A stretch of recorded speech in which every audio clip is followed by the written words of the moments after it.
sa atuhang pinalangga nga team of pastors. Father Joy, ang atong moderator, kauban sa atong team of pastors, Fathers The King, Roy, Eric, and Father Kent. Ang mga igsuon nga kaparian, kasugpon sang akong pusod sa sakramento sang ordinasyon. Atuhang mga hermanos o hermanas, ang different alagad nga pangulo or leaders sang atuhang different councils o ministries. I am not so sure pag naay representatives sang atuhang civil government, atong mga sisters, mga hinigugba nga igsoon kay Kristo, mayong hapon kaninyong tanan. Pilmi lang may nag-aagi diha sa may highway, pero wala jud me time. Kag finally, salamat kayo sa invitation sa atong mga kaparian. Nakita ko na o makaselebrate sa Santos nga Eucharistia, kining kaanindot ninyong simbahan.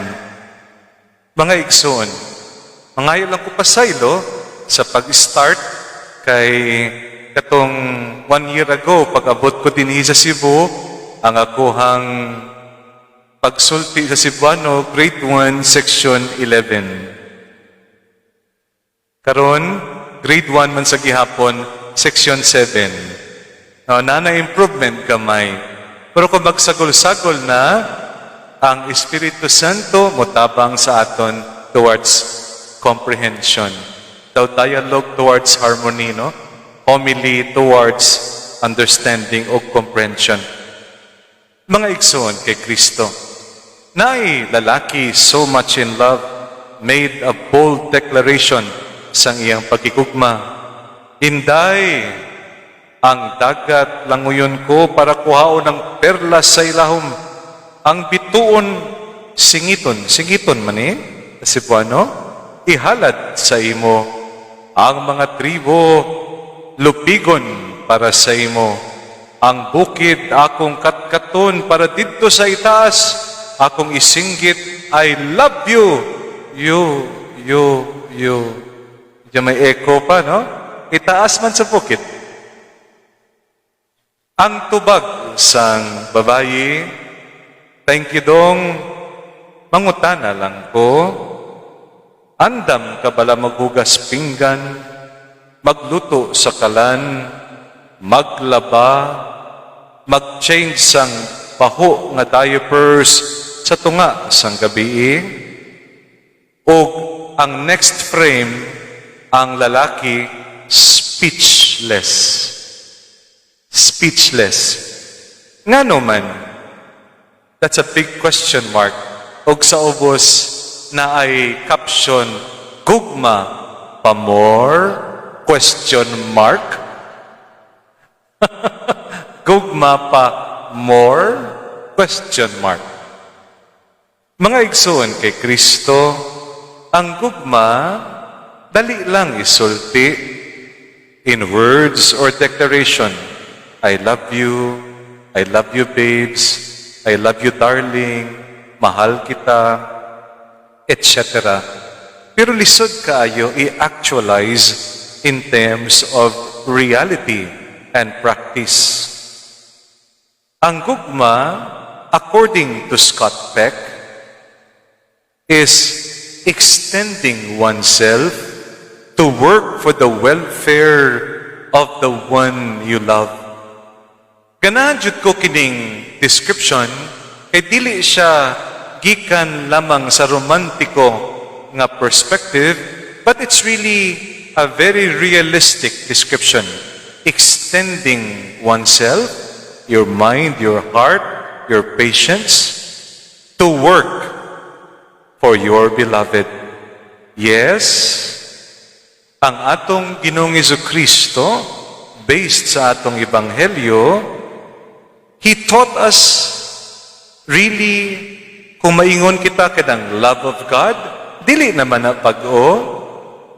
Love of others, na ay ancient philosophers nga nagtudlo man kana. The revolutionary novelty sa aton mahal na Ginoong Jesucristo mao kini. Nga kining duha, He made it mutually inseparable o mutually needing each other to validate each other. What I'm trying to say is, if you say, I love God, but you hate your neighbor, then you are a liar. Mga hinigog, mga igsoon, kay Kristo, ang atuang tema karon mao ang loving God and loving others. Pero, nasuwod sa konteksto sang atong celebration, sang atuhang interreligious dialogue, ecumenical dialogue, o dialogue with nature. And as we celebrate this, naapatay na sinati nga pandemic. Unsa man ang maayong balita sang Ginoo, naitulo ka puntos nga gusto ko ibilin for reflection. Tulo ang pattern, trend. Number 2, perspective of true love, kining gugma pa more. Ikatulo, kanang praxis, o kung paano naton i-practice kining gugma pa more sa atuhang life, pamilya, or parokya. Number 1, trending nga the loudest ang volume sang imuhang boses, then ang mga tao maminaw o magtuo o magsunod kanimo. Now this is logical. Kay kung taas ang volume, mas audible, makapaminaw man ang kanang tao around you. There's only one problem. If your voice is always taas kaayo, na ay gitawag kitang auricular fatigue. Interesting kaayo sa mga pamatanon, millennials, kung gusto mo ma-express ang imong emosyon, unsa kinabutang sa Facebook, shout out. Dili ba? Pa-shout out. Dili watch out, no? Pa-shout out. Okay man lang kini. Ang problema, kung sa panimalay, ang mag-asawa, shout out competition man. Pataas-taas boses ba? Mauna nga pati ang including kanang kasilingan, madunggan na o baybawan, they will know what you are arguing about. Mga hinigugma, mao kini ang natural propensity to convince others, dapat taas ang boses. That's why kanang mga rally-rally daw nindot gid maminaw kung bilog ang boses, no? At kanang daw ginasunod gid nato kana. Unsa ang punto de vista sang gugma pamor? Love seeks first to understand than to be understood. Usahay ang goal sang dialogue using kanang loud voice is this: defeat your opponent. Pildihon ang imong kontra. That's why kanang debate, mubalon ka sa imong ammunition, ang bala sang knowledge, research, o argumento nga persado kaayo. Pero ang punto de vista sang gugma pa more, love redefines dialogue. Dialogue is not defeating your opponent, especially kanang imong kaistorya, ang imuhang mister or Mrs. or fellow parishioner or fellow townmate. Love redefines the goal as understanding first. Then you seek for solution together. Unsa ang praxis kung mao kini ang gugma pa more? Ang tono sang boses, very important. It should convey calmness, respeto, ug moderation. Bati kaayo kung ang pari Daw pirmi lang nakalagot ba kung magsulti. Ang akuhang lola dito sa piyesta sa probinsya, ingon niya, dong, kinsa man tong pari nga nagsermon o nagmisa, nga naman, niya, from the beginning till the end, gapangakig siya sa Ilonggo. Sa Cebuano, daw, ano siya nga? Daw, nakalagot lang siya. Ang iyang boses, daw mapugtok na iyang puwak ba sa iyang emotional kaayo. Now, interesting, kanang tiguang nga inahan, ang reaction niya, imbis to be drawn to God, she was repulsed. Mga hinigugma, usahay, lahi-lahi man ang atong boses, may mababa, may taas man, pero kining kalma, respeto, o moderation, we can gift this to one another. Ihatag natong bilang regalo sa usag-usa sa espiritu sang dialogo. Question: kung taas ang boses ni Mister, ang tubag ni Mrs. taas man, unsa na? Wala na sang sabtanay. Dili na magkasinabot sa panimalay. It will just create more hurts and more confusion. Then magluod na, then magbuto na ang konflikto na apay palaman nga mga hanghang nga mga words, thunder and lightning, usahay Cebuano, usahay English pa. Dili talang pag-example, no? Sa balay, na ay dito poster, kaanindot, and I like this very much, ang akong parents, they were still alive. Usa sa mga rules of marriage, dili ogid balimtan, shout only when the house is on fire. Siyempre kung may sunog, dili ka man pwede kayo, darling, may sunog. Nandito man, dapat, masinggit ka kay may sunog. Everybody needs to be saved. Aside from that, kung naay konflikto, naay problema, maglingkod, magampo, magdialogue. Ang akuhang amahan o ginahan, ang ilang dialogue hour, 3:30 sayo sa buntag. They do not allow the children to hear that. Diha sila mag-istoryahanay. Because one time, pagpangihi ko, nadunggan ko. Of course, nagahilak ang akong inahan. Pero ang tatay ko, nag-explain. So, mga hinigugma, sa trending nga pataas-taas boses, ang gugma pa more, speak softly, love. Number 2, ang ikaduha nga trending mao kini, the one who speaks more, pagdaghang mga palabras, mga words, you get things done faster. Para patas, again na, mga mag-asawa, ay example karon para sa mga pari naman, no? Naibago nga pari, i-invite niya ang BEC trainer niya, uy, timing brad, join our parish dialogue.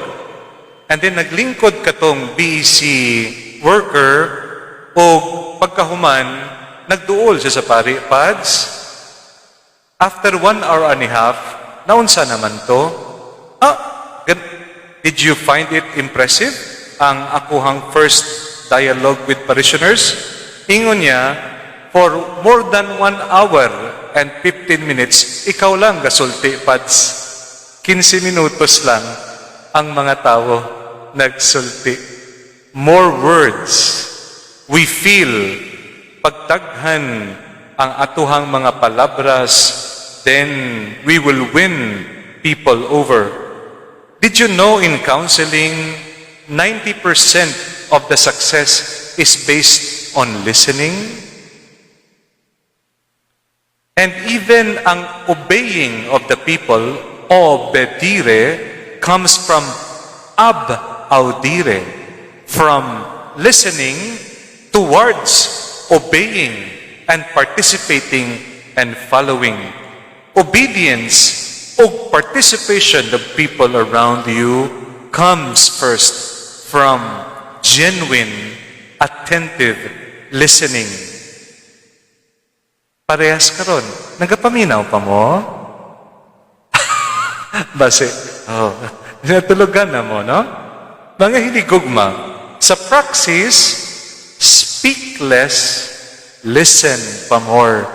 Ang gugma pa more means listen pa more. For St. Francis, evangelization is simple. When they go to the village, St. Francis would say, evangelize. And then he said, preach, but speak only when necessary. Interesting. If people, families, ang parokya, kitang tanan, if we learn to listen more to one another, ang solusyon atuhang makaput, we can reach that together as one community. Third o final point, kay base na gutom na mo. Third trending, dialogue is perceived as unity in uniformity. Gitawag ko kining Katoliko planchado. Katong una, ang loudest voice, Katoliko puwersado. Kining dili maminaw, Katoliko sarado. Kining ikatulo, Katoliko planchado. Meaning, dapat wala sang kusot, tanan uniform, then tanan wala problema, tanan okay lang. Mga hinigugma igsoon kay Kristo, love seeks unity even in diversity. Sa tinuod lang, tanhan kita diri nagatigom karon, lahi-lahi man ang personalidad, lahi ang edad, lahi ang punto de vista. Karon, kung dili kita parehas punto de vista, magkalagot ko bala sa imo kay kontrata ka, tika? Dili man. It so happened, you may be looking at reality from a different perspective. Mga hinigugma igsoon kay Kristo, kaanindot that we accept conflict as part of the process. We do not seek it out, kay sakit man na siya. But if it comes, we can agree to disagree without being disagreeable. Different opinions, kung bukas kita, can lead to a better solution that you can see. Your version, my version, the best version according to God. Ang ako ang amahan, if there's one legacy, dili man siya kabalo mag-gitara maayo. Pero expert siya magtono sang gitara. So sa mga gitarista dinhi, unom ang strings, lahi-lahi nga notes o melodies. Individually, though medyo okay lang ang ilang tono, but you can play them together as a guitar or string instrument, but you need to do one process first. Attunement. Ang pagtono sang gitara. Hangtod karon kung magtono ko gitara, I remember my father. Parehas man na kadatong tanan. Dili kinanglan uniform. Biskan na ay diversity, we can produce beautiful harmony. Sa choir, alto, soprano, baritone, bass. So, even sa mga kaparian, lahi-lahi may gifts o charism. But instead of competing, we can support one another. Dinhipod sa parokya, mauman ka na. So sa trending, nga ang unity from dialogue should mean uniformity, rather unity in diversity. Mga hinigog mga igsoon, i-conclude ko na ang atuhang reflection. Number one trend, loudest voice, Katoliko puwersado, ang atuhang perspective o gugma pa more, speak softly, love.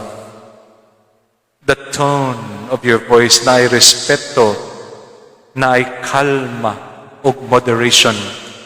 Ikaduha, sa trending na kadaghan kaayo nga bombarding of words para lang masunod ang tao o masunod ang imong kadayalogo katoliko sarado, ang atuhang gugma pa more is speak less, listen pa more.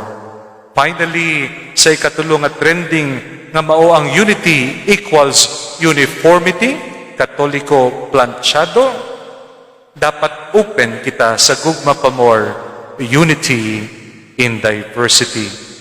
Sa panabang sa atuhang patron, if we want to reach harmony based on dialogue, then the foundation is loving God and loving one another.